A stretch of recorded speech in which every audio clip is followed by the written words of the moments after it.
Hi everyone, my name is Aarti and my channel name is Physics with Aarti. In this channel I teach you physics which related to class 9, 10, 11, 12, BSc and MSc. Again and again, if you like my channel, if you have physics notes, then please subscribe my channel, share it with your friend. क्योंकि यदि मेरे channel को subscribe करेंगे तो मुझे motivation मिलेगा physics से video channel upload करती रहूँगी because notes are most important. आप किसी भी चीज़ को कितना भी समझ लीजिए, लास्ट पेपर में आपको नोट्स लिखने होते हैं जिसके बेस पर आपके एग्जाम में डिवीजन बनती है. So for examination purpose notes are most important. Again जिस दिन से पहले से मेरे चैनल में फिजिक्स से वीडियो देखी है उसे पता है कि मेरी क्लास 10 का चैप्टर सोर्सेज ऑफ एनर्जी चल रहा है, जिसमें से कि मैंने आपसे कहा था कि मैं नेक्स्ट वीडियो टॉपिक शुरू करूँगी. So without any wasting of time let's begin start. Wind energy, it is the most important कि what is the wind energy. Wind energy को हिंदी में कहते हैं पवन शक्ति. Moving air is called wind. जो हवा चलती है उसे हम विंड कहते हैं. विंड हैज़ एनर्जी, विंड की एनर्जी होती है. The energy process by wind is due to its high speed और मोशन. जो एनर्जी होती है विंड में वो क्यों होती है? क्योंकि उसकी हाई स्पीड होती है, मोशन होती है. सो जिस चीज़ में मोशन होता है तो उसके पास क्या हो, kinetic energy. So the wind process is kinetic energy. के मतलब kinetic energy. It is this kinetic energy of the wind. Kinetic energy होती है विंड की which is utilise for doing work, जिसका हम यूज़ करते हैं वर्क को करने में. वो कैसे, वो देखिए. Wind mill as a 10 class it is the most important. It is 80% important जो आपसे पूछा जाता है. विंड मिल और विंड जनरेटर दोनों एक ही नाम है. इसे हम पवन चक्की कहते हैं हिंदी में. The energy of wind is harness by using a wind mill. जो विंड की एनर्जी होती है, जो हवा की जो एनर्जी होती है, इज़ हार्नेस मतलब यूज़ की जाती है विंड मिल में. एक wind mill consist of a big size table fan. एक विंड मिल में एक बिग साइज टेबल फैन होता है लाइक ब्लेड. ब्लेड को कहते हैं पत्ती या पंखी. Which are fixed over the top of a tall pole. जो कि फिक्स होते हैं एक top of a tall pole में. इन सच अ वे, इस तरीके से that they are free to rotate, कि वो रोटेट कर सकते हैं. when the fast moving wind strike on the blade of windmill, जब बहुत तेज़ी हवा चलती हुई विंड मिल से टकराती है, it make them rotate continuously. वो उसे रोटेट करती है कंटिन्यूसली. ठीक, विंड स्ट्राइक करती है ब्लेड में ऑफ द विंड मिल के, तो it make them rotate continuously. और रोटेट करती कंटिन्यूसली में. तो the rotatory motion of the wind mill is then use to the mechanical work. जो विंड मिल में रोटेशन मोशन होता है उसका यूज़ किया जाता है मैकेनिकल वर्क से थ्रू अ शाफ्ट. शाफ्ट के द्वारा कनेक्टेड टू, जो कनेक्ट होता है to the rotating blade, rotary चलती हुई ब्लेड में. ये रहा हमारा डायग्राम.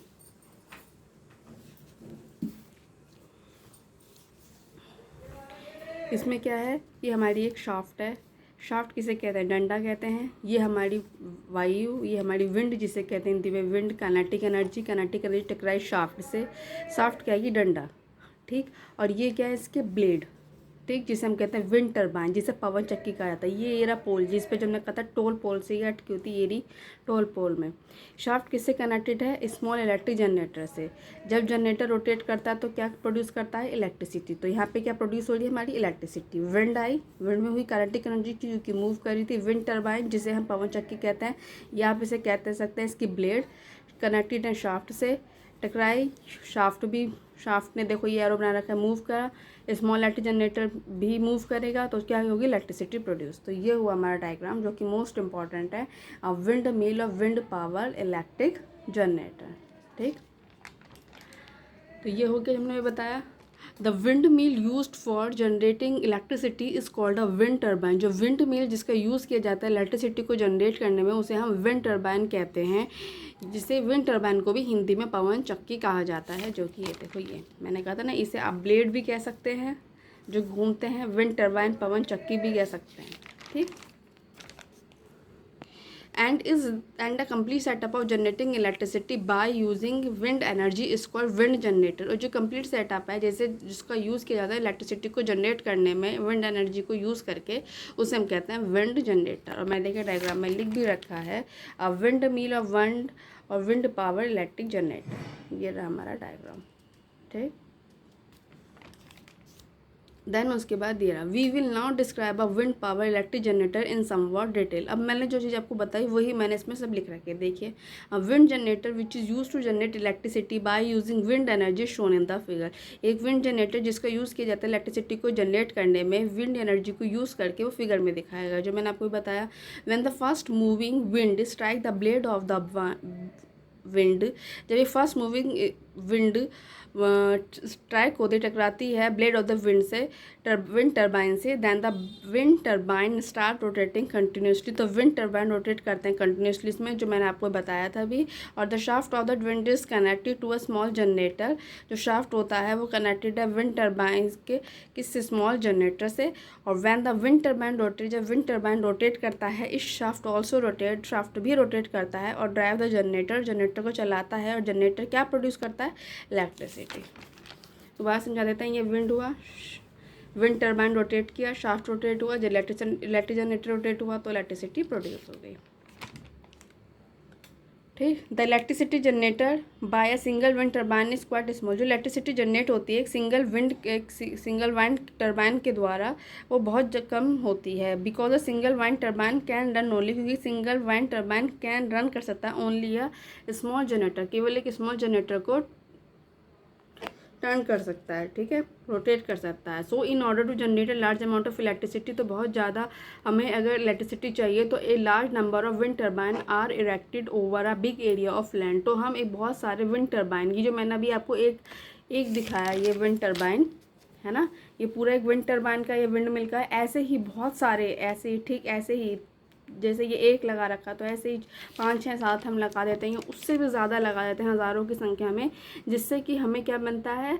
एक लार्ज अमाउंट ऑफ इलेक्ट्रिसिटी मिलती है। एक large number of wind turbine हम इरेक्टेड लगा देते हैं over a big area of the land, एक बिग एरिया ऑफ लैंड में, ठीक है, इरेक्टेड मतलब स्थापित की जाते हैं, ताकि हमें एक लार्ज नंबर पे करंट मिल सके। Such a setup of having a large number of wind turbine, ये सेटअप होता है जिसमें बहुत सारे नंबर होते हैं विंड टरबाइन के, working at a place to generate electric energy, उसका यूज़ किया था जनरेट इलेक्ट्रिकल एनर्जी में ऑन अ लार्ज स्केल, एक बहुत बड़ी मात्रा में, is called a wind energy farm. और जिस फार्म में हम इतने सारे, ये जो मैंने आपको दिखा रखा, उसे यदि हम हज़ारों की संख्या में लगा दें तो उस जगह को हम कहते हैं विंड एनर्जी फार्म। फार्म मतलब खेत।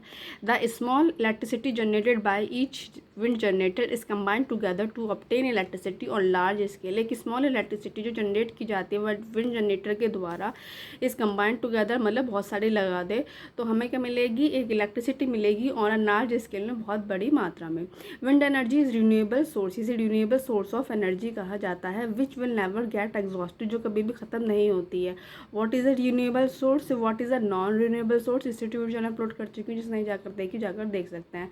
Also wind energy is available for free of cost. Wind energy तो फ्री ऑफ कॉस्ट है, हवा जो होती है वो क्या होती है? फ्री ऑफ कॉस्ट होती है। Some of the limitation of the hardness wind energy for generating electricity are as follows. कुछ इसकी लिमिटेशंस हैं विंड एनर्जी को यूज़ करने की। तो पहली है कि wind energy farm can not be establish anywhere, हम इसे कहीं भी स्टैब्लिश नहीं कर सकते, कहीं भी स्थापित नहीं कर सकते। It can be establish only at those places, इसे हम केवल उन्हीं जगह स्थापित कर सकते हैं where wind blow for most part of the year, जहाँ सबसे ज़्यादा हवा आती हो साल में, ठीक है। सेकंड है इसका कि the wind required for generating electricity, जो विंड रिक्वायर्ड होती है इलेक्ट्रिसिटी को जनरेट करने में, शुड बी स्ट्रॉन्ग, ज़्यादा होनी चाहिए, मजबूत होनी चाहिए, and steady to maintain the desired level of generation. और जितनी हमें उसकी जनरेट चाहिए उतनी उसकी एक स्टडी टू मेंटेन होना चाहिए, जितना हमें चाहिए उससे हमें उतना मिलना चाहिए, ठीक। The minimum wind speed necessary for satisfactory working of wind generator is about 15 kilometre per our. जो एक मिनिमम विंड स्पीड है जो हमें एक सेटिस्फैक्ट्री वर्क देती है, तो वो कितनी है? उसकी जो स्पीड है कितनी है? वो 15 kilometre per hour. This is not always so, हमेशा ये ऐसी नहीं होती है। थर्ड है कि wind energy farm require a large number of area of plant, क्योंकि सिंगल से नहीं होता तो बहुत सारे ज़्यादा चाहिए होते हैं, तो इसलिए लार्ज एरिया ऑफ प्लांट चाहिए। फोर्थ है हमारा the setting up of a wind energy farm is very expensive, बहुत ज़्यादा महंगा होता है। The wind power potential of our country is estimated to be about 45,000 megawatt. जो विंड पावर है, पोटेंशियल का मतलब यहाँ पर संभावना से है कि संभावना, जो विंड पावर जो पोटेंशियल है, संभावना है वह कंट्री की, वो कितनी होती है? 45,000 मेगावाट। और India is ranked 5th in the world, India की जो रैंक है 5th है वर्ल्ड में फॉर हार्नेसिंग, यूज़ करने के लिए विंड एनर्जी का, for the production of electricity को प्रोड्यूस करने में, ठीक। तो यहाँ पे wind mill, wind generator wind energy, ये वाला टॉपिक हमारा यही कंप्लीट होता है। अगेन मैंने जितना आपको पढ़ा दिया, स्टूडेंट को टॉपिक पूछना होता है कमेंट बॉक्स में कमेंट कर सकते हैं। मेरी 100% कोशिश रहेगी कि प्रॉब्लम का सॉल्यूशन कर सकूँ जो फिजिक्स से रिलेटेड है। Again and again, if you like my channel, if you like my voice, if you like physics के notes, then please please please subscribe my YouTube channel which name है physics with Aarti, क्योंकि अगर मैं channel को subscribe करेंगे तो मुझे motivation मिलेगा फिजिक्स से वीडियो चैनल में अपलोड करती रहूँगी, because notes are most important. आप किसी भी चीज़ को कितना भी समझ लीजिए, लास्ट पेपर में आपको नोट्स लिखने होते हैं जिसके बेस पर आपकी एग्जाम में डिवीजन बनती है। So for examination purpose notes are most important and also share with the friend, ताकि उनको भी आपकी तरह नोट्स प्रोवाइड हो सके। अगेन इसके अलावा यदि 9, 10, 11, 12 BSc MSc के स्टूडेंट सुन रहे हैं तो 10 के स्टूडेंट सुन रहे हैं, उन्हें भी यदि फिजिक्स से रिलेटेड पूछना तो कमेंट बॉक्स में कमेंट कर सकते हैं। मेरी 100% कोशिश रहेगी कि प्रॉब्लम का सॉल्यूशन कर सकूँ जो फिजिक्स से रिलेटेड है। Again please please please subscribe my YouTube channel which name is physics with Aarti. Okay student, bye.